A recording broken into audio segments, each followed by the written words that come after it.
All right. Good day and welcome to another episode of One More Round, the Rocky Series podcast. I'm your host, Ryan, and I have with me today Katie and again, of course, Kyle. Kyle, we'll start with you. How you doing today?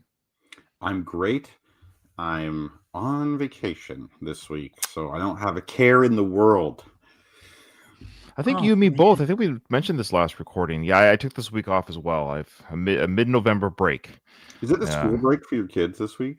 Well, they're homeschooled, Oh, so okay. it's always a break for It's them. school break. Yeah, I know. No, it's not actually. We're on a different schedule. It's not a break for us. We Okay, don't. What do you guys call it? Like a midwinter break or something? Or something like that. Yeah, we. uh, The teachers are on strike here for 3 weeks, so I thought and it's oh, over. that's right. Over now. Not be sorry to. And this is gonna. This is not good podcasting because it's not that relevant to. But it was like the government forced them back to work, That's right. Yeah. and they used what the notwithstanding clause, which basically means they could override the what Americans would call the Constitution Oh to wow. to do that. So it's yeah, it was not good here. So anyways, they're the kids are off 3 weeks, so I thought they'd cancel this break for sure. Oh, They Yeah. were in school like 2 weeks, and then it's like, nah, they're still doing it. I was just gonna say, I, wouldn't they then forego the upcoming fall break or, you would think holiday so. break, You would whatever? think Yeah. so, but they didn't. Sorry, I got my computer wasn't plugged in apparently. oh, that's fine. Well, while you're doing that, Battery Katie, low. Anyways, how you sorry. doing? Well, I gotta say, now I'm very jealous. I don't wanna go to work tomorrow. I wish I had this next week off too, but I don't. Yeah, But I didn't want other to. than I didn't that want to rub it in. That I have this week off. Kyle's this week off. Katie, well, you know what? You carry the torch. You carry the torch for this work week for us. You go in there and work extra hard for me and Kyle. You know, you pick up the slack where we're relaxing and sleeping in. Okay, will you do that for us? No, I will not. Oh, okay, fair enough. And to be fair, when you were on those warm beaches in Greece, Mhm. Ryan and I Mhm. were tirelessly shoveling coal into True. the engines of commerce. That's true. That's Yes. true. Yes. That's true. Okay. Well, we got a big show today, so we'll get rocking and rolling right away. First off, the I Play Rocky movie, which is not a which is not a prequel to the Rocky franchise. It is also not a remake of the Rocky film. I just got to keep getting the word out there because people are. I know we're not allowed to say the R word, really, but people are silly about the information they receive in their brain. It is the biography. It's a biopic of how Sylvester Stallone created and got that film made. And there's been more casting news. So I'm going to show that picture here. Ooh. So over here, the guy on the left, his name is Eric Palladino. And then we have the gentleman on the right. His name is Rob Demery. And these are the latest additions to the cast of I Play Rocky, the making of the Rocky film from director Peter Farrelly. So they're joining other actors, of course, who are playing different parts. So Pete, sorry, here we go. Oh yeah, sorry. Eric and Rob. Yeah, Eric is playing Pete, the boxing coach of Stallone. So we got a mixture of real life people in Stallone's life as he's making the film of the. So we got people who are playing the characters of the movie. I know this sounds really weird because Demery, the gentleman on the right, of course, is playing Joe Fraser. So we know Joe Fraser had nothing to do with the making of the film in the sense of like how the film got made, but he has a cameo in the film.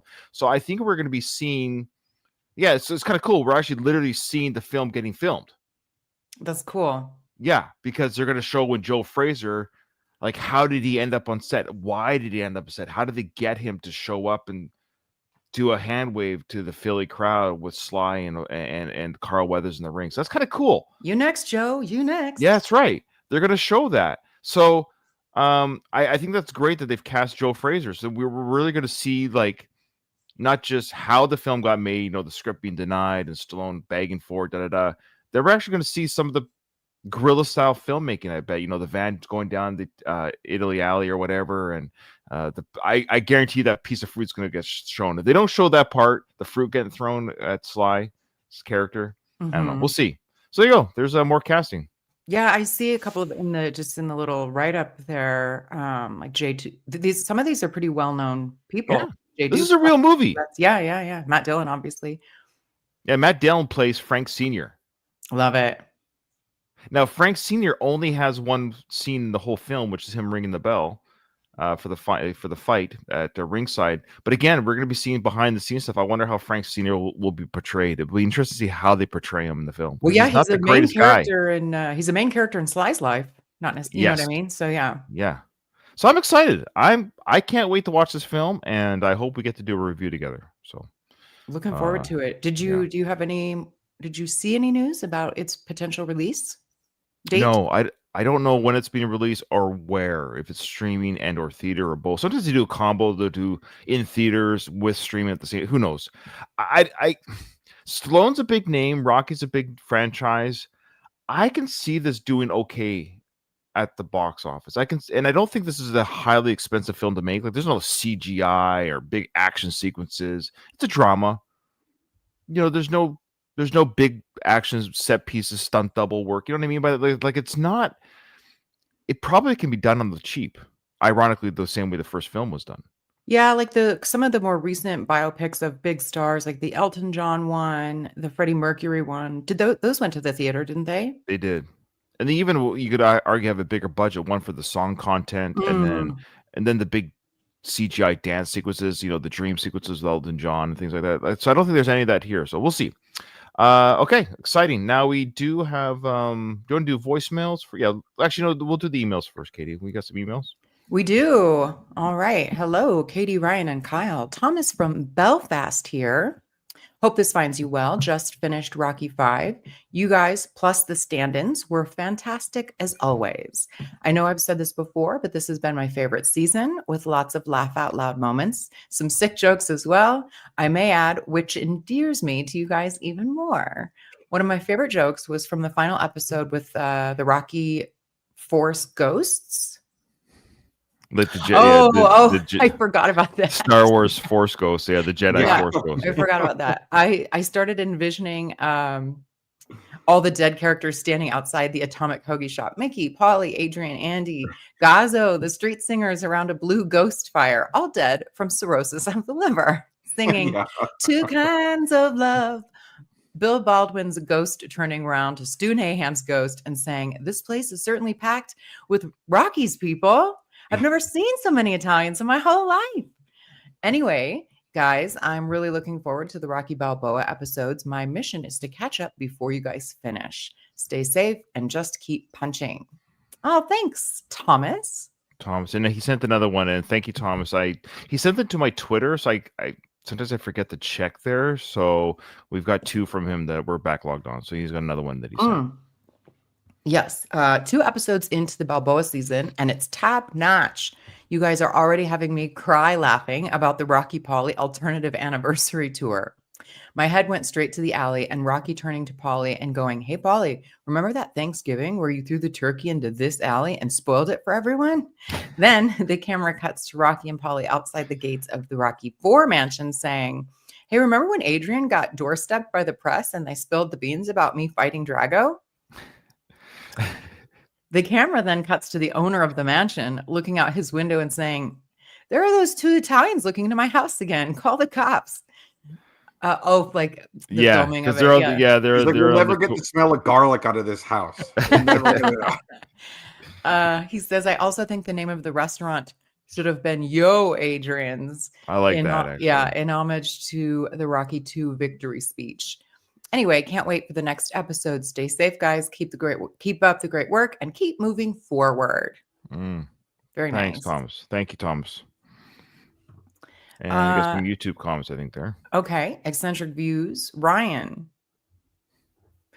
saying, okay. Yeah. I never tease someone I don't like. Kyle.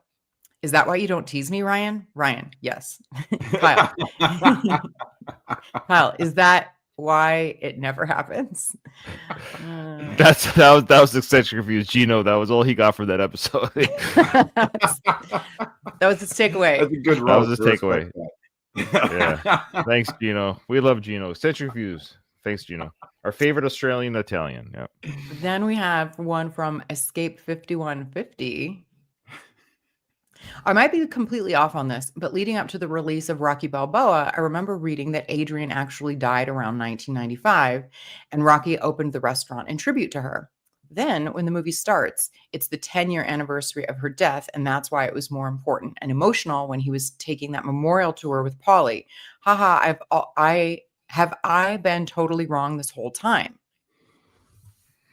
Yeah, what are your thoughts on that, Kyle? Well, I don't. It's hard for me to relate because I've never been wrong about anything in this film. Oh, wow. But, yeah, it is weird how like we kind of have our own narratives about things. Like I had mine about Polly living at the gym. Ryan had his about Apollo's people. You know, everyone kind of has their own like kind of story of like what goes on, like kind of filling in the blanks. And sometimes we just miss stuff, and this is a good example of that. So that's totally understandable. What do you think, Ryan? My mouse battery just died, so just keep talking. I'm messaging my wife to get me a AA battery for my mouse. I can't do anything. Just wait 1 sec. This is hilarious. Okay. Let's see if we can, do the please. I'm gonna rub the battery to see if I get some more juice in there. Oh, does that work? Move the batteries around. Oh wait. Oh, She's there like, we go. I got batteries, and Ryan's like, no, I think you have a couple. Oh, well, okay, Ryan, do you have any thoughts on? Well, I just couldn't remember. I just couldn't remember when Adrian's was. I know her tombstone says the date, doesn't it? Say yes. Oh, sorry. I thought we've talked about this. We talked about this last episode. Yeah, she died in 2002. I was thinking 95 too, right. but I think that's right.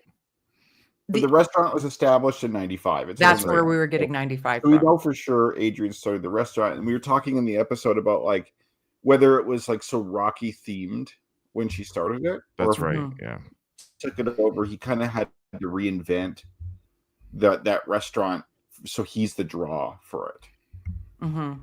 Agreed. I don't know, but you do bring up a good point. Go ahead, Katie. Oh, I was just Escape 5150 bringing up a good point that like that kind of that would make sense that the big special tour was like the 10th anniversary. It's just and the 95 maybe you're getting from the restaurant being 95, but I do think that tracks, and maybe that would have been better. I don't know. The only thing is that Paulie says like I went on the tour the last 3 years, which means like it's not like he does the tour for the anniversary. He kind of just like this is what Rocky does every year, it seems. Yeah, which honestly I'm kind of like that. Like I could relate to that for sure. I like doing stuff like that, so it's like, for me personally it makes sense. Isn't that weird? The timelines don't work. Wow, in a Rocky movie. Oh man, that's hilarious. Okay, we got two voicemails. I think the timeline isn't messed up. Go ahead, Kyle. Like, I think it's just, say that. I don't think the timeline's messed up in this case. This is one of the few cases where you can't ascribe it to timeline. No, I agree. No, it's just it's like they don't give you a ton of detail, so your mind fills in the blanks, right? Now, in this case, we do have some detail. We have specific years in 2 places, so you can actually narrow it down. Yeah, that's your criteria. I'm surprised this film didn't say on her tombstone she died in 93, and the restaurant says since 95. You know what I mean? Like, yeah, I'm 76 years old, and then the tombstone shows that he wasn't 76 years old. Yeah, yeah. Because Kyle, that's your rule. Is if you see it in print, like that's if it shows a date on the film, like a tombstone established 90, that's the gospel. Because it's in print. more or less. But it's like like Katie said, Mickey's saying, I'm 76 years old, and then we know what year it is because it was in print. Him saying that is basically tied to print. Like that's all. Right. That's to me. That's just as good. Yeah. So it's like the tombstone thing being in print. That's a big problem. Yeah, that was a blatant error. But actually, we did talk about that too. That like, you have to move the timeline along if you delay filming, because like you can't pretend like you're in the 70s forever. You know what I mean? Like, yeah, I know. You're filming in the 80s. So like, why go through the effort of making everything seem like it's 5 or 6 years younger when you could just say, okay, you know what? We're bumping this timeline. If I remember right, like the difference in time between the tombstone Mickey's tombstone and the age he said kind of actually did make sense in terms of like how far the movie timeline got kicked up. Like they kept it relatively consistent. So you know, it is annoying, but to be forgivable at the same time. All right, we got 2 voicemails today. We got one from, of course, Michael from the Screeners podcast. Oh, I should say Michael's the one that sent me that casting news, so thank you, Michael. And then one from Gru. We get to hear Gru. And of course, Gru is from, or Andy. He's from, or Andrew Gru. He's from, of course, the Nothing Worthwhile podcast. So that's where he's from. So first, we'll hear from Michael. Hi, Ryan, Katie, and Kyle. This is Michael Burgett of the Screen Nurse Podcast. Great work as always. Just wanted to chime in and share some of my thoughts on this latest episode, episode 10. My one gripe that I have of this film, even going back to 2006 when I saw it in the theater for the first time, was this scene where Rocky and Paulie are watching the replay of the cartoon fight and the program that's airing there on the TV. Now, that program is supposed to be Cold Pizza. Now, at the time, Cold Pizza, which later became First Take, aired in the mornings on ESPN2. It never would have aired at nighttime, and it didn't ever really replay either at night. So, for me, as someone who watched that show regularly, it didn't make sense to have this scene like this. Now, if they had been like a special program or something like that, then that probably would have made more sense.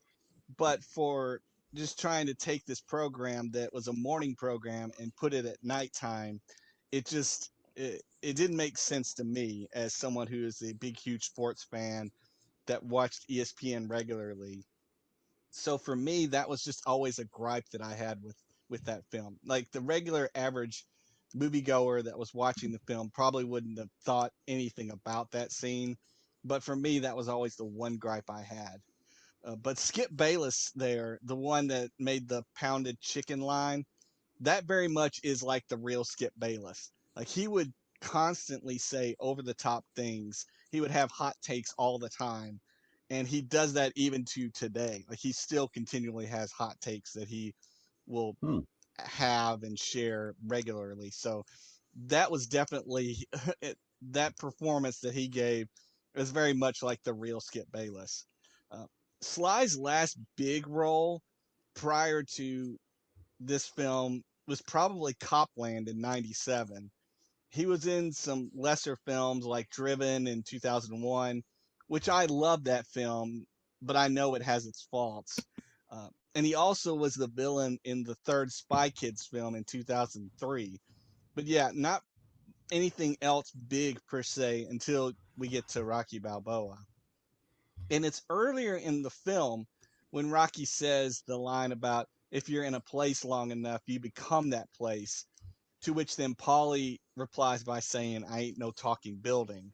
So it's interesting that we get to the scene in the meat factory where Paulie, I guess, has had some time to be retrospective and think about it. And then he kind of says that, yeah, he kind of is the meat packing factory because that's where he's been a lot in his life, and so he's just become that place. And so it's interesting how earlier in the film he just dismisses the line, but then later in the film he's had time to think about it and is a little more retrospective about it. Great work as always. Keep up the great work, and look forward to hearing your thoughts on the next episode. All right. Any thoughts there about? I know you gave a lot, so thanks, Michael. But any thoughts or anything stuck out? Yeah, there was a lot there. Yeah, Michael. Thank you for your very well put together. Yes. Very well said. He's much better at it than we are, Katie. He is. Well, at least me. You guys are more well spoken. I did. You know, it's funny. My not being a big sports fan, I did not know that was a real show. This is news to me. That Oh. the show that they were watching was a real show on ESPN. I just assumed they were satirizing that sort of show, like that Skip, like he was talking about Skip Bayless being kind of a character. I thought that was just like they were making fun of sort of like that kind of a show, but I guess not. So A couple things. that was news. Michael, what the hell you think you're doing, buddy? You message this podcast, you try and show us up with all your knowledge and shit and making us look bad. Yeah. Mhm. I don't think so. in all reality, though, I actually did find that very interesting. That I was shocked when he said that's how that guy really is. Like, not shocked, but I'm just like, I thought when I heard that, like, what's the special pounded chicken? The way he said that, I thought was so over the top and so fake. That when Michael just said just now that that's how that guy really is, I was like, oh. But then like they have Larry Merchant on this show. He's like one of the older HBO commentator. Oh, the You know name who I'm sounds talking about? familiar. Like, Yeah, what I was did. The name does so. this sounds more like an execution. That is also what he's like. Like Interesting. that's a similar thing where that guy, if you didn't know, would seem over the top, but then it's like, no, some people are just like that. So it does make sense after all. But yeah, thanks, Michael. You changed my perspective on that scene forever for sure. Yeah, thanks, Michael. As always, great insights and very well spoken. Yeah, he sounds better than we do. All right, now Yeah. we've got. Watch yourself. Watch yourself. watch when Also, you Michael. because you need to sound a little bit dumber. You got to dumb it down a bit. Yes, two things, Michael. Be dumber next time. Yeah. Yeah, and please. I did feel like I didn't detect an accent in previous voicemails for some reason. Where are you Oh. from, Michael? Somewhere Well, like he's from. Katie, I believe he's not in the room with Florida. us right now. Katie, he can't answer just now. I'm asking in the next voicemail from Dan. So No, Katie, he's not in the room. Or no, it's like Tennessee and Florida. He's from one, lives in the other. I can't remember okay. which is it. Okay. But it's Yeah. like south. Mm-hmm. Yeah. All right, now we got someone who's not as articulate, Andy Grew. So, oh, I love you, Andy. Here he is.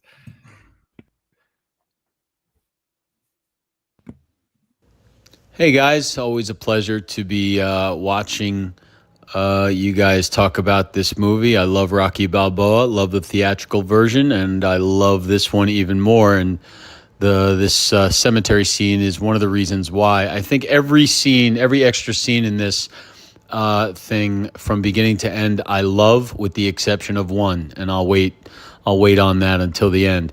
But this is perfect. This is great. Number one, it's great acting by Sylvester Stallone. You got to give him that. Great writing. And it's really the only time in the movie he talks to Adrian. And I think I have a theory as to why he might have cut this. And my theory is that maybe it was one too many trips to the cemetery. So I feel like he could have had this exact conversation or monologue, like maybe in his bedroom or somewhere else. It didn't exactly have to be the cemetery. Maybe that would have worked. Maybe not as powerful, but almost. But yeah, this is just another example of. I agree with Ryan. He edits out great stuff. Just look at the Rocky IV director's cut. There's just amazing stuff in there. So yeah, having a lot of fun with this, and I'm looking forward to sending more of these. See you guys. Right, take it back. Andy's very articulate. Very articulate. Anyone that agrees Okay, with I me gotta is. comment first on this picture. So if you can't see the picture, I'm guessing that which one's him? Is he the one on the right or the left? He's the one on the right, and he's actually lost a lot of weight. That's an older picture. So, Andy, I'm sorry, I couldn't find a. And I did this very quickly. I just grabbed it from the internet, the podcast picture. But if you want to send us an updated photo of how svelte you've become last few years, He please didn't do. look that big in that first photo, so you must be. He looked like Paulie, not just. No, he's lost a lot of weight. It's okay, Kyle. It's okay. I can tease him. Trust me. They chuck shit at me all day. I was just, I don't know. I was trying to. I think I know where you're going with this, Kyle. Continue your thought. No, I don't. Sorry. You probably don't. It was like him. You're like, no. No, but what I'm saying is too weird, is what I'm telling you. Oh. So they're both holding Diet Cokes, and one of my coworkers, I guess she got this from online. I hadn't heard this before, but people are now calling those fridge cigarettes. Oh, have you what? heard this? Diet The Coke? nickname for them is fridge cigarettes. Fringe or French? Wait, Fridge, F-R-I-D-G-E. fridge Fridge cigarettes? Oh, because they're bad for you? I don't know. I drink diet soda. So like, I'm not shitting on Diet Coke, but I just like when I saw that was the first thing I'm like, oh, these guys each are holding a fridge cigarette. Oh, weird. I'm not up on the lingo, but I did also notice the Diet Cokes. I used to be like an addicted Diet Coke drinker. I remember that. I remember you telling me that. You were young now. On a road trip, I'll still get like a fountain soda or something, or if I'm hungover. But I'm off the soda. But Wow. they were cheersing with Diet Cokes, and I think that's a party foul, right? You got to have you can't cheers with I guess you have to cheers with wine or beer or something is what I thought. Really? Oh. You can't cheers with non-alcoholic beverages? I didn't think so. Oh, No. you know what? I'm not very like with it in terms of like social etiquette like that. So like Not that I am. I have no I'm idea. sure. I just thought it was bad luck or something like, it's like a superstitious Oh. type thing, I know like the Germans, for example, I think the French too, you have to like make eye contact with the person you're cheersing with. Oh. Yeah, Those and I know like rules. in Japan, if like someone's a higher social status with you, when you cheers, your glass has to be like lower than their glass when it Oh, makes wow. contact. Jeez. I know weird shit like that, but I don't know like stuff that exists here that people I was do. just You know gonna what say I you mean? seem to be very up on social etiquette in Japan. Yeah, somewhere Yeah. I know. It's the little bit of tism I think I have. I know stuff like that, but anyways, I thought I was amused by that part of the thing. I could just think of fridge cigarettes when I saw it. But I agree with him though, and just to get to his actual email, that yeah, probably 1, 2. You don't want to be in the cemetery all the time in a Right. film like that because it's like it has its place. I'm glad he was there in the cemetery for those scenes that did exist, but I totally when he said like you could have it like in the bedroom, say he's looking at a picture of her or Right. something like that Mhm. totally works too. And I definitely agree with him there. Like, Or he's swap spot on. out one of the other cemetery scenes. I mean, he does have a point about, we can't be at the cemetery all the time. But I guess we're at the restaurant a lot. I mean, it's sort of like it's part of his world. Yeah. So I don't I know. know, but I think it's just the cemetery is like so gloomy and it's Yeah. like death, and you want that in the movie too much. Like Mm, it's okay okay. for a bit, but Mhm. yeah, I see where he's going. You guys ready for trivia? Oh shit! I kind of forgot. No, About hey, trivia. I'm on top of it today, folks. I got it. And my wife was very kind. She brought me a pencil because I forgot one last episode. So I texted her for a pencil, and she brought me a new battery, so my mouse works now. We're good to go. Ryan, I what have kind of scrap what kind of an paper office here. setup do you have here with Oh, no it's writing garbage. utensils? Garbage. I have some scrap paper that my daughter is drawing on, and she likes to draw people with like one eye, like one eye missing. It's really Weird. strange. I'm just going to show you guys so it's on the record, but it's like Oh wow! Oh, wow. She's a little pretty good drawing artistic. though. Like she's Yeah. way better than me. Interesting. All right, you ready? Mhm. So this one will be whoever's the closest, and you can go over. So that again, my rules are you're allowed to go over. It's just whoever's mathematically the closest. How much does Mason Dixon weigh? Oh, did they say his weight? Shit. Remember they showed it on the TV screen. So I don't know what the answer is going to be. I guess we get the weight. Remember they showed the weight with the cartoon fight, and I guess they probably mentioned Oh weight. yeah, that's right. And I think they gave Rocky like a bullshit weight, if I remember. Well, they right. How dare always you? give Rocky a Weird. bullshit How weight. dare you? Yeah. Well, yeah. definitely, the height was wrong. All Yeah, right. yeah. What does Rocky want Robert's opinion on? Okay. Is this too much garlic? What is Paulie painting a picture of in the meat locker? Well, there's 2 meat locker scenes that he's painting. Is this okay? When he was talking to Rocky about the beast in the basement, he wasn't painting. I just want to make like, was he actually painting then? There was a painting. Then there's saw the him other painting. scene. Was he painting both? Because there's 2 scenes where he's painting. You know what? I don't know actually, Ryan. I'm not sure. It might be the same. I can't recall if the object on the canvas. I have a answer, but I don't know if it's the scene though. I think there's 2 painting scenes, and that might be because of the director's cut. That's what I'm confused about. That's There the might be, problem. but are you thinking that they're different objects on the canvas? That's what I don't remember. I'm going to give the only painting I remember. And Yeah, we'll see yeah. what happens. Yeah. Okay. Who says, sometimes it's hard to breathe? Sorry. Thanks, Ryan. Sorry. I think it was Robert. I think Oh man. Okay. Yeah, we all know that one. Now, last one. How many knockouts does Nixon have? Oh, he's something in Oh, O. I think I know this one. Oh shit! Of course, Cal knows this one. Yeah. How many I'm gonna guess. knockouts? So again, it's closest to, and you can go over. Okay. Well, let's just do it. Let's just get the answers out right away here. And just a reminder to our listeners and to you guys. So when we're done the Rocky Balboa trivia, there is five bonus questions per film because I got the hardcover edition of this that Rocco gave us. So we're going to do a whole all the films bonus questions. I can't wait. Okay. So the first one, Katie, here you go. What's your answer? How much does Mason Dixon weigh? 238. Ooh, close to me. I put something close to that. I put 232. Ooh. Oh, I think I might have won this one. What'd you put, Ryan? I put 215 and the weight is 221. Oh, you won. Yeah, it is. Okay. Nice work. I was gonna go lighter, but I'm like, I bet you they inflated Sly's weight, so they're gonna inflate this guy's weight too. Oh, Yeah, I remember. The only thing I can remember is that I was like, I don't think he weighs that much. It's funny, heavyweights nowadays weigh way more. Yeah, either that or he's tall. Mason might, I was like, I think, maybe he's probably 6'2" or something, 6'3". He's small. Like he didn't fight actual Antonio Tarver didn't fight heavyweight. He didn't? No, I think he's light heavyweight or something. Like Okay. He's not a heavyweight fighter. So I thought his real weight was lower than 232, but I thought for the purpose of the film they made him seem heavier. But I guess they didn't. Although 221 is a heavyweight weight though. Isn't it over 200? I think it used to be. I don't know what it is. I think it's over 200 now. You're right. I think maybe in the past it was 190 or something. I think it's it had to be for Rocky to have fought heavyweight back in the day. What does Rocky want Robert's opinion on, Kyle? About fighting again. Yeah. I put that. Katie, is that what you had? Yeah. Not the garlic? Okay. Yeah, I put fighting again as well. What he should name the dog. He should maybe get his own kids' opinion about what to name this community dog.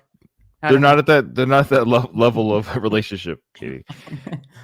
Okay, I'll answer this one. What is Paulie's painting a picture of in the meat locker? I put bloody dog, the bloody dog face. I just put a dog. I do too. I put dog. You're much more specific, Ryan. A dog. I just remember it had blood, and I was like, "That's weird." Yours is for sure right though. Okay, all right. I'm 3 for 3. Okay, who says sometimes it's hard to breathe? Rocky.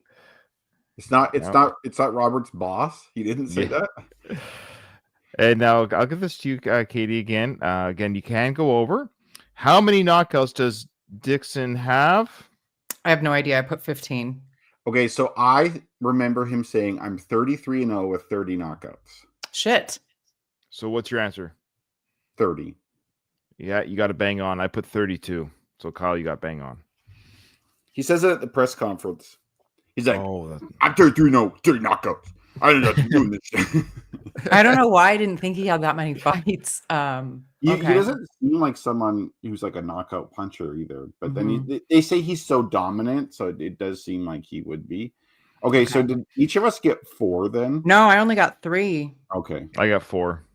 I was feeling confident. I knew it was 30 something, but it was 30 bang on. Okay, all right. Okay, yeah, recorded. I have it typed in. Okay, guys, all right. Just without me, I gotta just take a quick break. That coffee hit me hard. So no worries. Excuse me. Okay, sorry. so no worries. So we'll start the film. That's fine. So where we last left off was, of course, Rocky gave the big, the impassioned speech to the council or whatever, the boxing commission. Okay. It's funny. Just a side note here, while Kyle's gone too. I'm one of the admins of the Rocky Reddit, and it's so funny. It's so frustrating. I've said this at the very, very, very beginning of doing this podcast of Rocky, way back in when I was doing it with Ruben, when it was going the distance, and then one more round now, and we're a middling podcast. We don't get a lot of listeners, which is fine. I have a lot of fun. I always say it's like going fishing, Katie, with your friends, and you catch nothing. So at the end of the day, I have a great time, and there's sometimes we catch a couple fishes and we have fun along the way. But it's always amazing to me, the Venn diagram, still, I can't grab it. There are millions and millions of podcast listeners, right? There's millions of people who listen. And you have to assume people who already listen to podcasts, there's got to be some sort of Venn diagram of people who enjoy Rocky. Mhm. right? Like just mathematically. So if you have 1 million Americans listening to a podcast, and let's say 500,000 of those are just men, and let's just say 250,000 of those men are in my age group, then you could argue 250,000 of those men in my age group, 10,000 are Sly fans. Yeah. And those are like lowball numbers here. Like the guy has millions of fans around the world, right? Where are they? Well, you know what I think it is because it's not like it's not like a funded, professionally produced podcast. And so it doesn't have a budget behind it to be advertised. So the only way someone is going to find it is if they search for it. And that's how people do find advertising. Katie knows about. I know. But true. so that like I am the type of, that's how I found it. I am the type of person that I will search in my podcast app for things that I'm interested in. But there are things that I'm interested in, I think that it doesn't occur to me to search for a podcast for. So that's what I think is people, it doesn't occur to them to like, I wonder if there's a Rocky podcast. They probably like Rocky, but people... Oh, sorry, Katie. No. Yeah, apologize for interrupting there. No.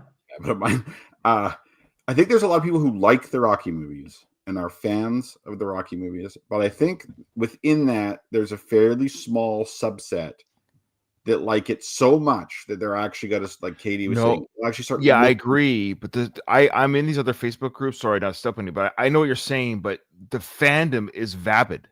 Mm-hmm. They will post things that are just like I don't even care about. Like they're fan. Like there's people who are such fanatics. They create fake Facebook profiles with Stallone's name. Like that's what I mean. There's such vapid fans out there. It's weird. I think that's true of most things, though, right? Like there's just people are weird. And there's a weird group, yeah. But then there's people who like post things like this, that, and they're excited and they love Rocky. But I love it how they just love it Rocky so much. But they're like, but I don't want to hear anyone else talk about it, which is weird. That's all I'm saying. Like you could love maybe they feel like they're the experts. Like, what do these people know? You know? Well, we don't know anything. That's I know. But what I'm getting at is I'm one of the admins of the Rocky Reddit, and the Reddit there, I think it has like I can't remember the number, but I think it's anywhere from 10 to 25,000 people, and it's usually pretty active. It's an active Reddit, and I post our episodes there. I think it's a few upvotes. Some people are just because it's Reddit, they just downvote you automatically because if you post on Reddit, it's just the nature of Reddit. Like, people are hateful. Yeah, look at these guys. But we get a few upvotes, so people do come from Reddit to watch us on YouTube, which we appreciate. But what I'm getting at is people will post, for example, I say all this because we just finished the scene with the boxing commission. Someone just posted the other day, hey, I just caught that the guy who was running the commission is Rocky's lawyer in Rocky 5. And I'm like screaming at the screen, like, we literally talk about that. Like, it's just funny. It's like, I know, and I don't expect them to listen to the podcast, but it's just funny how like things will come up on the Reddit all the time. The three of us have like nailed or talked about or already exposed or whatever. It's just like I'm banging my head against my fake mic as I'm reading this on Reddit. Like, guys, listen to the show. We have fun discussions. Like the very thing you're taking time to post about and discover, we talk about, and you can join us. You get the point. I do, and even in YouTube comments, like for my other show, like if I post on social media or YouTube comments, people will have a comment about the movie. Like they'll say something that was discussed in the episode. It's like you took the time. You clearly didn't listen or watch the episode because what you're saying is like, yeah, we talked about that in the episode, but I don't know. People are weird. Like, why? They might just be lazy like me. I don't listen to Rocky podcasts. I'm on. No, but you also I don't even listen to this podcast. You also don't comment in the Reddit about it. You know what I mean? I wouldn't bother. But you're not the Venn diagram. That's what I'm saying. You're not that person. But there are millions of thousands that I personally see. Not Kyle's. That's what I'm getting at. That we're not talking about Kyle. We're talking about the people who do post, comment, post pictures, news story. They're fanatics. They post more and care about it more than I do, and I podcast about it. That's what's crazy. Yeah. And so you're saying that, like, why don't they listen to this show if they're so into Rocky? Like, is that to a certain degree? And like, you got to figure there's some people. I was just saying very, very, very quickly because you were peeing. Like the Venn diagram, but there's millions of podcast listeners, millions. So they already listen to podcasts. That's something they enjoy. You got to figure there's got to be a fraction of those same people who like podcasts, listen to podcasts, who just might be Rocky fans or Rambo fans. And I always just look at my numbers. I'm like, Where's the Venn diagram? It'd be like, no, none of these podcasts, and I guarantee you, movie podcasts are popular too. So it's not an unpopular genre. Mhm. Okay. I hear what you're saying. I think what we're gonna have to do is one of us is gonna have to get some publicity by releasing a sex tape. Okay, that's true. I'll do it. Oh wow. You know, Oh, I was gonna say I'll volunteer if you guys fund a trip for me to go to Costa Rica again. Oh, nice. fair enough. Okay. Anyways, it's fine. I guess as our time is drawing to an end with this show, it will end with Rocky Balboa. The Rocky chapter will close until the I Play Rocky comes out. There might be little bonus episodes, but it's going to close. I guess there's a small part of me that I know the show is worthy. I know it's worth. This is me. I'm often self-deprecating. I get it, but here's real Ryan coming out. Okay, you want to hear the truth? I know we put out a good product. I know we have a good show, and our emails of the people that do listen, they think so too. And I also just know logically there has to be people who are unaware, and if they were aware, it's like your favorite like garage band. Like if they could get more ears to that sound, I think more people would enjoy it. But you're right, we don't have the promoters, we don't have the record label, and so we're just a garage band. Ryan, Yeah. let me tell you something you already know. Life isn't all sunshine and rainbows. That's true, I know. The world is mean and nasty, and it'll keep you down permanently if you let it. You can't say you're not here because of him or because of him or because of him. But I am here because no one's listening. It's interesting that you say that. I like the analogy of the garage band. But you notice, like, I am a podcast listener. You are. Yeah. And so I do notice a show that I'll listen to when they do get quote unquote famous. Like they get the label. Somebody signs them, so to speak. The show changes. Yeah, I know. You're You know right. what I mean? I've seen that too, and it's funny that you say that. You know, it's true. Yeah, they sell out. They sell out to the Illuminati. They get they change. I'm going to be honest. I am leaving my wife as soon as I get groupies who want to sleep with That's me. fair. Don't tell her I said that, but no, you're absolutely right, Katie. And one side, this is all interesting. One quick side, we'll get into the movie, of course. There's a band that I won't say the band's name, but when they were sort of like smaller and independent, I really enjoyed it. But they got a big record label deal, and their two albums that came out with it sounds so polished and refined. It lost the edge. It's weird. Commercial, yeah. So. All right, well, we're gonna stay gritty. We're gonna stay gritty. We're not Rocky 3 polished. We're gonna say Rocky 1, Rocky 2. We're still in the neighborhood. We're still in the old neighborhood. Jim of the Rocky podcast. Yeah. Tough Jim. Yeah. Hey, whoa! We're a little lighter. We have a little less melanin, but I was gonna say our hearts are there. It's about the heart. It's not about the appearance. Yeah, I was gonna say I don't feel comfortable hanging out Tough Jim. Whatever do you, Ryan? All right. All right, here we go. So where we last left off, of course, Sly gave his big Oscar speech. Didn't win the Oscar for that speech, but that's okay. And with the box commission, here's the next scene.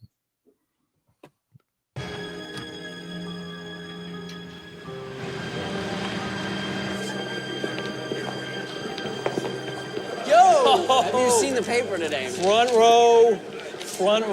That is so great. All right. You know what? Let's go get some food. Food. Come on. Come on. The last two pay-per-views were in the Okay. toilet.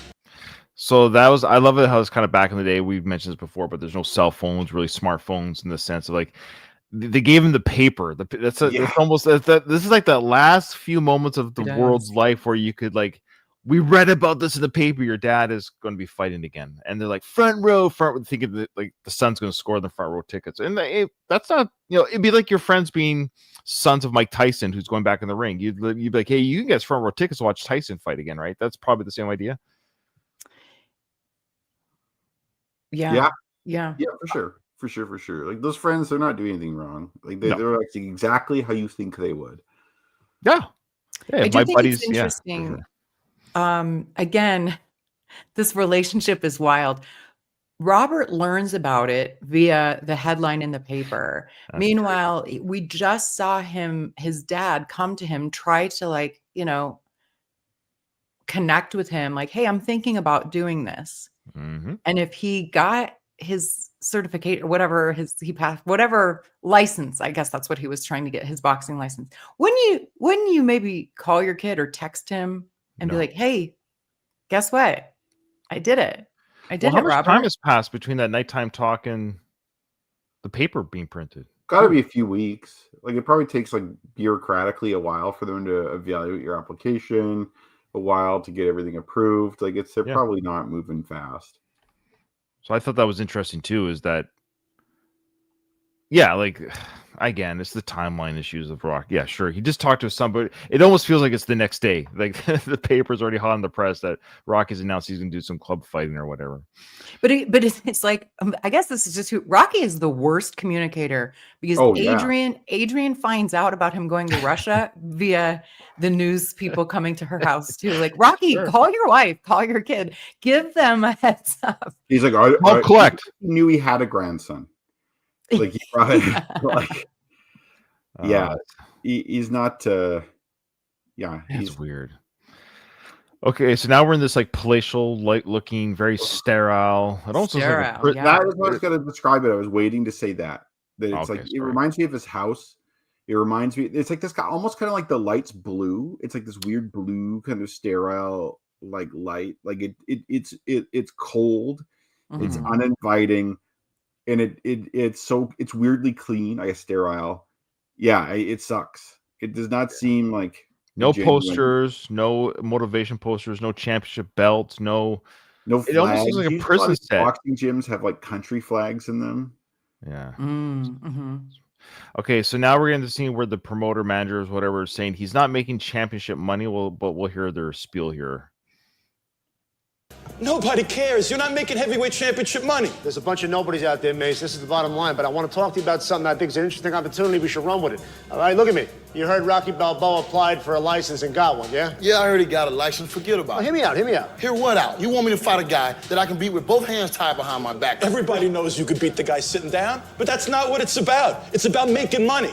We got to capitalize on that computer fight. This thing could do 1 million buys. That's 15, 20 million to you, Mace. Forget about it. Then what do you want to do? Because no one's beating the door down to watch you fight anymore. Look, man, we got guaranteed fights. We don't have guaranteed fights. You want to do this now in front of all your friends, we'll do it now. Whatever. We got nothing, Mace. All the fights you come up with, the pay-per-view fights, all got rejected. You know why? Am I wrong?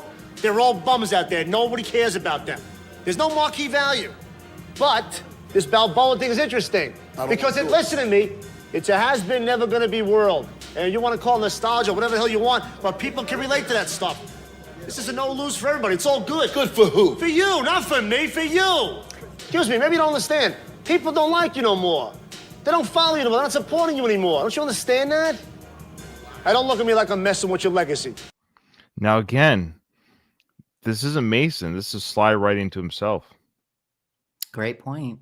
You know, like you don't like this is sort of the this is sort of like the reverse psychology. Like this is the alternate voice that Sly has in his own head regarding doing this project.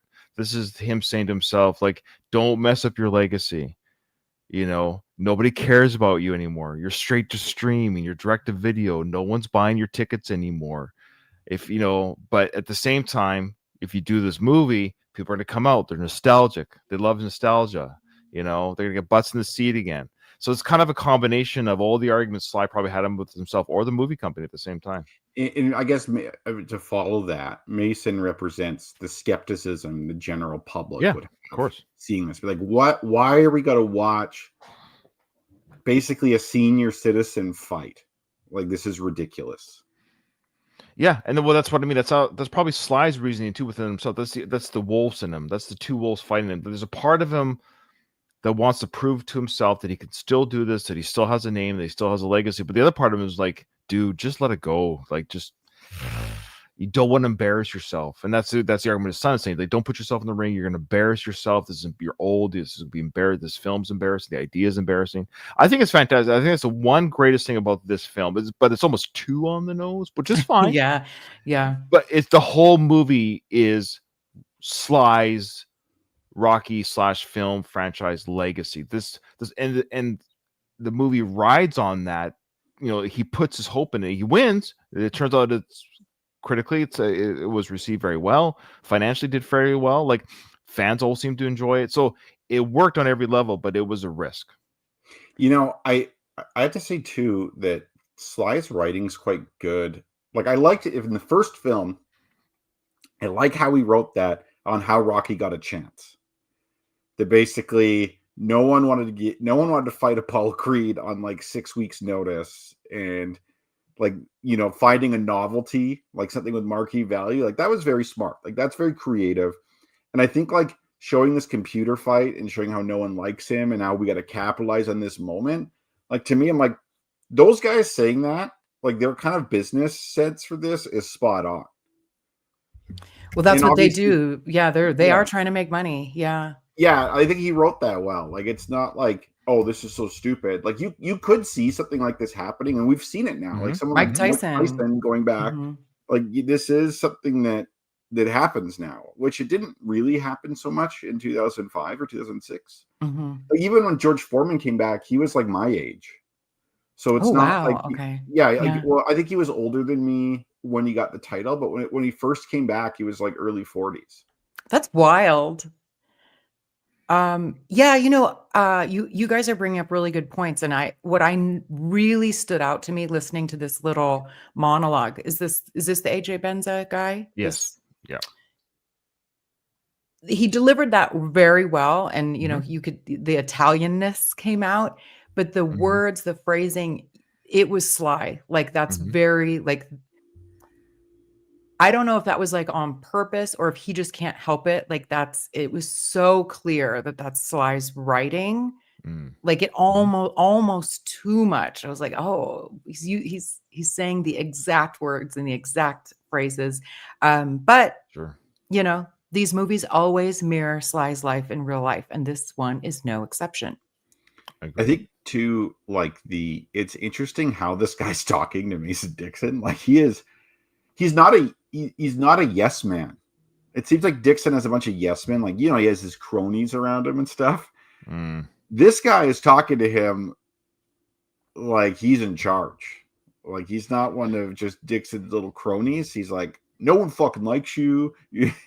You're in the toilet. No one wants to see you. You better do this or else. Like, well, you even said, like, do you want me to kind of berate you in front of your friends? Right Yeah, now? if you want to, you we'll want to do do it this for very your much. friends, huh? Like, And I laughed because he's like, who's this good for? Me? No, this is for you. Yeah, right, Oh, dude. Like you're not gonna get rich off this too. yeah. Like a classic salesperson is Mhm. trying to not seem like a salesperson. Mhm, Like, mhm. I'm not doing this for sales. Like, this is really just for your best interest. I'm like, come on. Like, what are we doing here? Although I think his logic in terms of making money makes total sense. Mhm.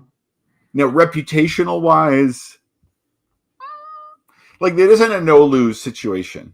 Like, for example, people are really not going to like you if you maim Rocky Balboa. Right. Yeah. Yeah. The legacy point though is I love how he's like, oh, and this is again like the old person coming in saying, all these young kids think they're something special. Like every jock now thinks they've got a legacy. No, Tarver doesn't. And Mason Dixon, he's not like a legacy type boxer. That's not who he is, but he certainly thinks he is. And so he's like, let me dress you down a little bit. Mm-hmm. Yeah, like it's interesting, like fighters that have come and gone throughout the years. Like some of them are like you'll call a fighter like the people's champion or whatever. Like the obvious example, like Muhammad Ali was more than just a boxer. Right. Like a boxer was what he did, but he was like a cultural icon. Mhm. Like he had opinions on things. He interacted with people. He was on shows. Like his whole persona really went past boxing. And there's other fighters like the one of the like Larry Holmes. Like who knows stuff about Larry Holmes? He was like heavyweight champion forever in the 80s. Great fighter, one of the better fighters to do it. Excellent record, but it's like when you follow and act like Ali, come on, like you're going to be seen as boring. You're not going to have the same legacy. You're not going to have the same level of respect. You're not going to have like that legendary status that Ali had. And Dixon's kind of like that. He's like a Klitschko or a Larry Holmes or something like that, where it's they're a good fighter, but that's there isn't a lot more than that. Mm-hmm. Every job now thinks I got a legacy. Example. Say again, Kyle. Oh, sorry. I don't know. I'm probably just like beating a dead horse here, but like like Mike Tyson, for better or for worse, is far more than boxing, right? Like extremely controversial character. Like people have an interest in him beyond just the boxing part, where it's like, someone else not so much. And Dixon, he's never going to have that. No one is ever going to see him like they saw Mike Tyson or Muhammad Ali. Dixon has zero personality. Yeah, yeah. And the line that it's in the middle of right now says, every jock now thinks they've got a legacy. A legacy is what you get instead of getting paid. That's a legacy. Hey, man, don't talk to me like I'm stupid. I'm not. Right? I'm not no more. Mace, everybody knows you could kick this old man's ass, but you don't. You leave him with a little bit of dignity. So they say, Mason Dixon's got compassion. He's a decent guy. He's a nice guy. You got a whole new audience. We'll double your money on the next fight. You want a new image, Mace? That's how you get it. That's the Logan Paul Tyson fight. Yeah. That's actually what Jake happened. Paul. Jake Paul, whatever the Paul guy. Yeah. Jake Paul could have like named him. Yeah, and you could, but they saw. I think I remember chatter about that. Actually, I think I remember chatter saying, "Oh, he's not such a good guy. He was a good sportsman. He didn't destroy Tyson's legacy. He let Tyson throw a few rounds. Like it's almost like it's scripted, just like it was scripted." Here. But you get what I'm saying? They're talking about that very thing here. Like just go a few rounds with the guys, respect his legacy. You'll come out the nice guy because you didn't hurt Rocky. And we know you can destroy him, but you're not going to. I don't really like Jake Paul that much. I still don't. But when he gave Tyson that bow at the end and showed him some respect there, that ingratiated me a bit to him. See, AJ Benson knows what he's talking about. Yeah. That's all marketing. Like he. Yeah, I know. He was told to do that. Yeah, of course. But it's like sometimes even if it's like someone's trying to play you in your subconscious, you still get played a bit. Yeah, for sure. Oh my God, I literally work in marketing, and I'm like, I still get suckered in by all these ads. Sometimes. Sorry for mansplaining marketing to you. No. I just mean, to your point, I literally do it to other people, and I still get got. Fair, that's a good point. I don't want to get political on this show. I don't want to get political in a place like this, but there's a certain individual that leads the free world right now. That's the effect they have on people. Actually, it's the same thing. People will know somebody about somebody, but they'll still get weirdly ingratiated by a man of power. It's we're weird that way as humans. Ryan Rebalkin, he's a total fraud. No, do not listen to him. He's a complete loser. Believe me. That's probably true. Words. I love it. Okay. I didn't fall asleep. You can cut that out. What you mean, to replace the one that you two made? Whoa, wait. We made your world green. You made the rest. All this is you. You made all this junk happen. Man, I've had it up to here with this mess, man. Was that Kyle? Are you laughing? Sorry. I don't know. Just like, to replace the one that you two made. That's good. No, it's good. They're really, it's like, what am I paying you people for? Also, what is Mason doing? Like, he's in the ring just kind of walking around by himself, talking to these people. Yeah, that is true. Like, maybe he doesn't have gloves on. You could say, oh, maybe he's shadow boxing. Why are you doing that in the ring? Were you sparring? If so, he might have been sparring. There's nobody else in the ring, and he doesn't have gloves on or anything. He doesn't have head protection. He doesn't have gloves. He doesn't have that thing that covers his nuts and stuff. Like, yeah, this is weird. That's a good. I never thought about that, but I'm like, what is he doing there exactly? He's air punching a little bit. He's just kind of walking around. Like, what kind of a workout is this? No wonder you suck. Okay. In theory, he could have done. In theory, he could have done some weights or some. He's just in the ring. Yeah, just chilling. Yeah, you're right. There's no indication of what he's done in the ring here. I'm always curious about these entourages and how this works. Like, these guys, do these guys have jobs? Does he pay them? What are they doing there? They're just hanging out. Like, I want to be in an entourage, first of all, if you're getting his hype men. Yeah, they probably do. They're on salary, probably. Yeah, man, you're just hanging out there. They're like, they're joking around. They're having a great time. They don't have to really do anything. Kiss I don't ass. know. This is you got to be willing to just kiss ass. And listeners, if you want an entourage, call me. I'm willing to do that if the price is right. You know what's funny? I know you're joking, but in reality, I know you're joking, and you're probably the same as me. I couldn't be in an entourage. I couldn't ingratiate myself to somebody like that. No matter the pay, I would be like, I'm out. I can't do that. I can't follow somebody around and just kiss their ass all day. I couldn't do it. What if they were? What if they had like huge boobs and were hot? If you already liked the person, Yeah. like, I guess there's certain, but even then, if it's a friend of mine, I still Mhm. wouldn't like be kissing their butt, so to speak. But I hear you. Yeah. Mhm. Time for me to make some changes. I'm going back to Martin's gym. All right, we'll Forget talk about about this crap. Oh, he's going I back to want Martin's Martin back. gym. There's nothing to talk about. I forgot about that. He actually said he's going back to Martin's gym. Oh yeah, and that's Okay, they gotta have a reason why. Spoil it for me. I forget. I he- actually forget what that conversation went down as. It's weird. Oh man. And was that a correction? Do you guys think that was like a correction of what Tommy should have done? Tommy should have done exactly what, they're like showing gone you back could- to Rocky's gym, mixed gym. Yeah, you Sly, the writer / the writer of this show. He could be showing you this could have been Tommy's journey. Instead of seeing just the money, the gold, and the glitter, he's like, you could argue Mason to some degree has a little bit of self-respect here. It's like, man, I just want to fight. I'm sorry everyone's a loser. I'm sorry that I'm so good at my job that people think I'm boring, because that's essentially what he's guilty of. Right. He does have a great personality. He is fighting lesser fighters, but that's not his fault because he's the better fighter. And they're trying to get a gimmick out of him. He doesn't want to dance. He doesn't want to dance for the circus, and that's not a bad quality. He's like, he didn't just jump and say, "Yeah, I'm gonna make money. Good idea. Let's get Balboa in the ring." He's actually against it. He's like, "This is silly." Yeah, because like someone like Ali would talk about how he's like he creates controversy. Like he creates stuff in the press conference. Like he'll talk shit in those press conferences, and he'll like he would like really troll Joe Frazier. He would he'd create stuff. Like he understood the publicity and kind of the business behind the fights, and like Mason does not at all. Not interested. What's that? I gotta say. Oh, sorry. Oh, sorry. Go ahead. What's that initials? There, PEOK. Is that probably just someone's initials, maybe, or? Man, has this ever changed since 2006?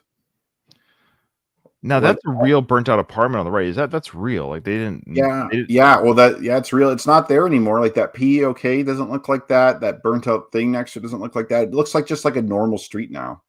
And you put your card on those steps proper. Right? I did. Yeah.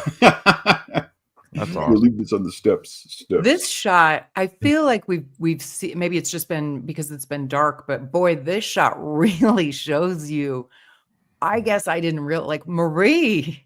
You're really down on your luck here. This is Well, yeah, she probably worked like she's a bartender. She probably gets minimum wage plus tips, and has to support a son, and like she's probably like on food stamps or whatever, or like any healthcare emergency or anything like that could crush her. Like that would be. Ooh, I don't envy her. Like that'd be a rough life. But this little apartment looks like it's okay though. I mean, it's surrounded by surroundings. Yeah. But You're right. Specifically with this place here is two things with that building there. You probably would have a rodent problem in the building next to you, which means you could have a rodent problem because they'll find their way over.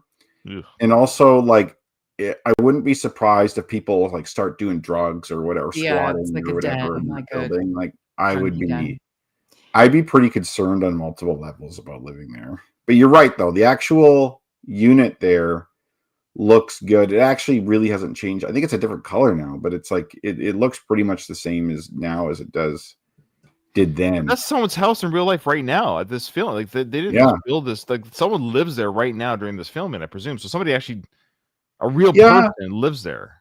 Because you see in the background there, the street behind them looks all right. Yeah. Weird. That's weird.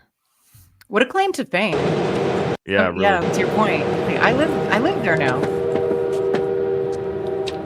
I like the gift punch. Hey, what a surprise. I was just driving around the neighborhood. I thought, well, why not drive by and say hello? You wanna come inside? No, I got it. The dog needs some exercise. You want to take a little walk or something? Yeah. It's All nice right. outside.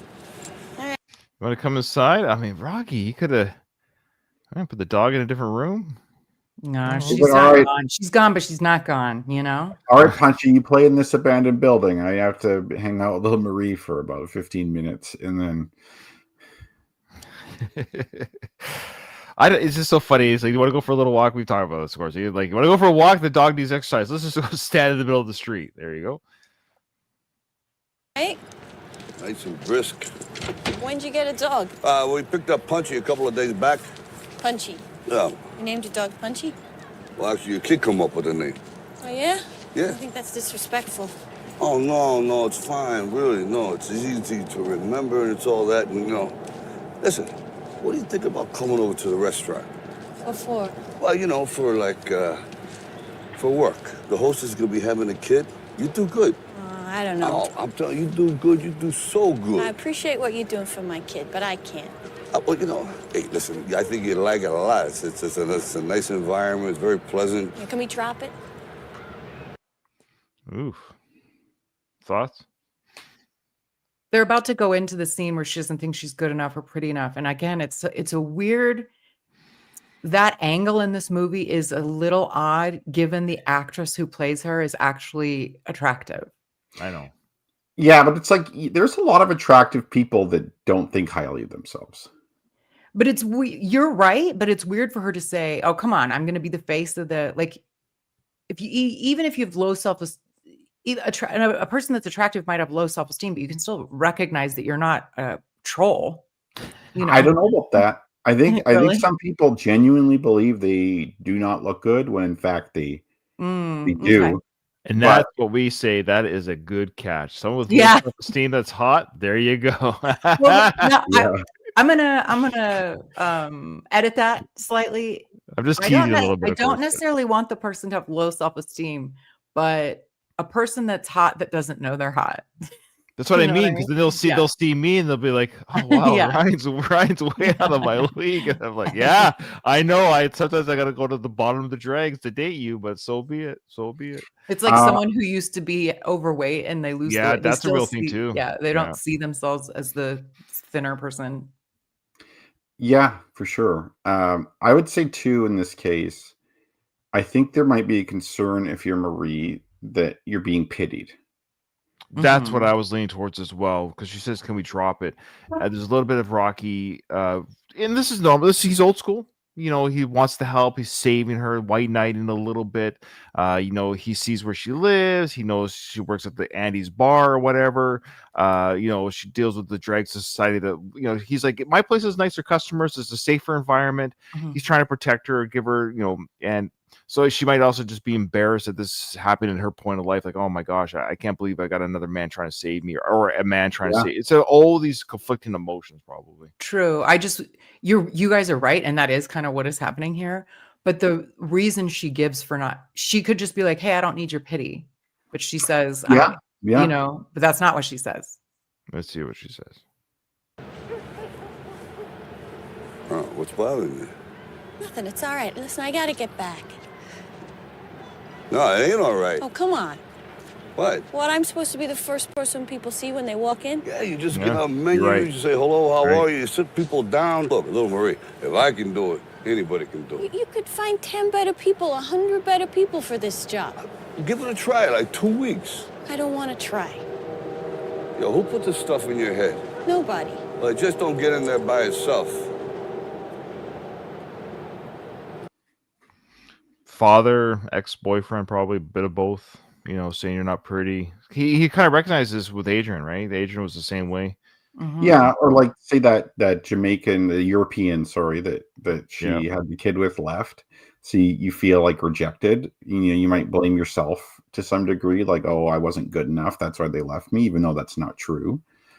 He should say. He should say, like, she's not wearing a hat or glasses, but Rocky, say, take off your sweater. Take off your sweater. Yeah, I mean, to bring it back to the Rocky lore, he knows the types of people that she probably, were in her. What are you hanging out with those creeps around the hoagie shop? Yeah, for sure. Like, you kind of internalize that, like, oh, I'm one of these people.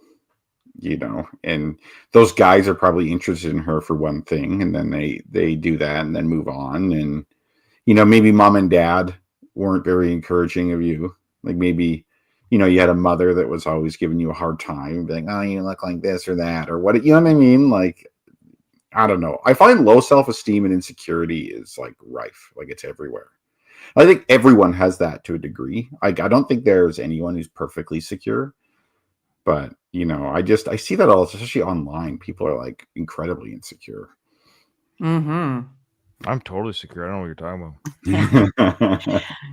Yeah, but like a lot of, it's I guess a little tropey, but like these kinds of like in TV and movies, like these people who quote unquote come from this kind of a neighborhood, the parents are either they're dealing with their own problems, so they have either drug or alcohol problems, or they're just busy working 3 jobs to pay the rent or whatever. Like it's very like The Outsiders-esque, like all those kids, they're not being parented.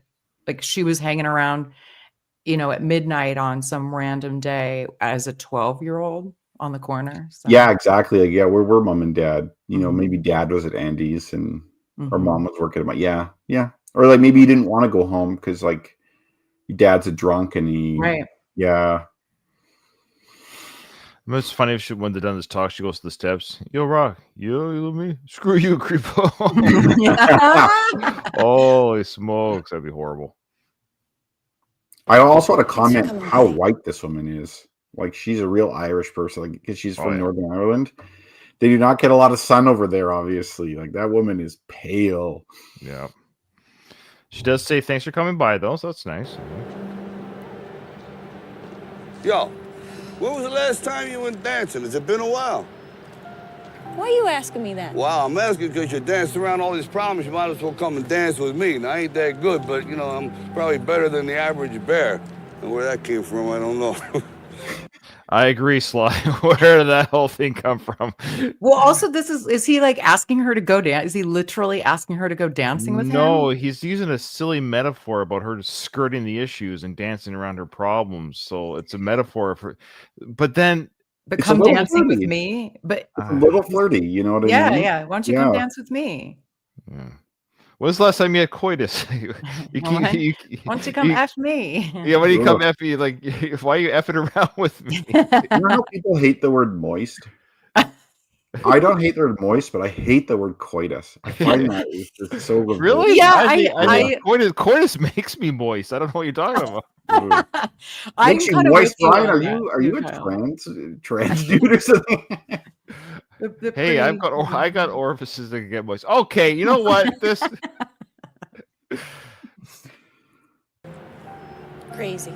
Yeah, a little bit, but the way you're thinking, the way you're talking, it's a little crazy too. Come on, you deserve better. Really. Come on. I need you to class my place up. Philly needs you. And if you say, screw you, creepo, again, I totally understand. But I'm warning you right now, I'm going to put myself, like, geographically in the middle of the street here and stand here, me and Punchy, and wave to the first bus, say, come on over here and mash me. Because little Marie turned down the job at the restaurant. She thinks she's better than us. Oh, yeah? Well, there hasn't been a bus down here in 20 years. Yeah? No.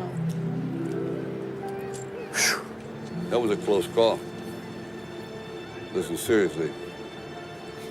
Come on, be nice. All right.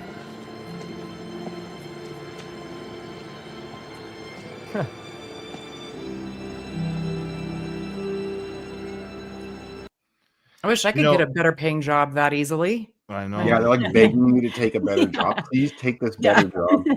I don't know if it would pay better though. Probably pays like unless he's like padding her wage or something. But like a hostess doesn't make a lot of money. Like you get a bit of the tip out plus whatever. It's better than whatever she's making in Andy's. Well, for sure. Like the environment alone. I think that's what it is. Like you just have to deal with one drunk asshole, i.e., Paulie. That's right. Instead of like he's worth, but he's like 20 drunks at the bar. Yeah. Yeah, actually, probably with all the weirdos at an Andy's bar, Paulie's like not that unusual. She's like, oh, okay, I know how to handle this guy. Yeah. I don't think I'm right on this, but that I can't remember from when I was there. But the building behind that row housing looks a lot like Rocky's place. I can't remember if that actually is his place or not. Oh, on his right? Do you mean? Yeah, on his left. Oh, right. Our right, his left. Yeah. Yeah, you're right. But you're right. This Right. place looks just like the one at the end there, but I don't think it is. I don't know. No, we They talked all about look that. similar. That he might be. Yeah. That they're all kind of in walking distance, sort of. I mean, how far was the walk from Andy's bar to her house? Remember, she's mentioned that. It's Andy's bar to his house is really close.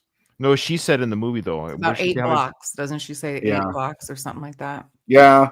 Also, Doug was telling me right behind him is where they filmed the scene. Like if you go past this like grass or whatever that's overgrown, where they filmed the scene of him and Gazzo, where he's like, "Didn't I tell you to break this guy's thumb?" Oh, that's cool. Yeah.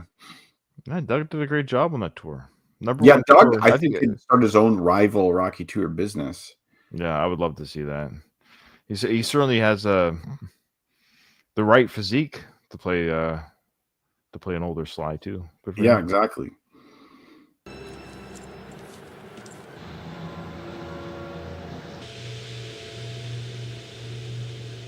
I feel like that's the director's cut version. Look at that extra meat footage. Why do we need this? Yeah.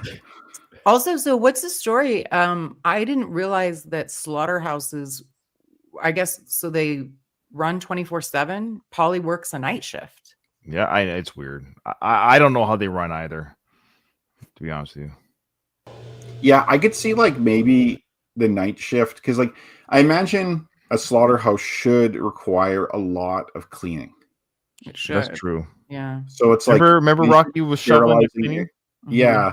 Like they should be like sterilizing stuff all the time. So I imagine this is me talking my ass. I've never been around a slaughterhouse, but like I imagine if you're doing a bunch of stuff during the day, nighttime's a good opportunity for like cleanup and getting ready for the next day. So I could see it being around 24 hours like that. But Paulie just seems like he just stands around painting. Yeah, like he doesn't give a shit. Like he's just running up. This is why some of the fun is about to happen to him, and then we'll end it here. Yeah, and probably because he's union and he's been there so long, he probably gets paid way too much money. Yeah, that's what he's doing. Stuff, so yeah.